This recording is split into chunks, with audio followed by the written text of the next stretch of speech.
Abdulla Oripov ijodidan bir xabar tarqaldi. Tun yarim edi.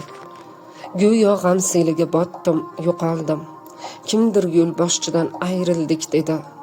Menchi aziz do'stdan ayrilib qoldim.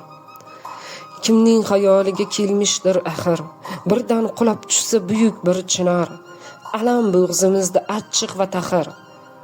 Bu g'amning na chegarasi bor. Ketdi nogohda aytmay biron so'z. Hijron olovida barchani tashlab, o'zbek osmonida so'ndi so'ng yulduz. Katta kichikning ko'zini yoshlab. Biz noqis bandalar o'ylamay goho boshimiz silagan qo'lni tishladik. 100 yillab teskari aylandi dunyo. O'zi emas, o'zgalar uchun ishladik.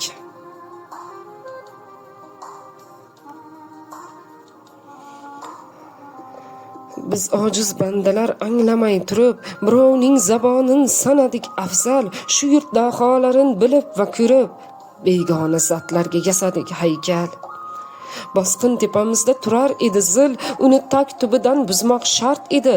Asriy vayronaning o'rnida dadil, yangicha mamlakat tuzmoq shart edi. Foni bu dunyoning baland pastiga teran nazar tashlab o'tdi bu inson. Millat qadriga yashab aslida xalqining dardiga bo'loldi darmon. Bugun judolik bor gar qalbimizda, lekin g'urur yashab havas qilgulik. Abadiyat o'sdi ko'z oldimizda, shundoq yonimizda o'tdi mangulik.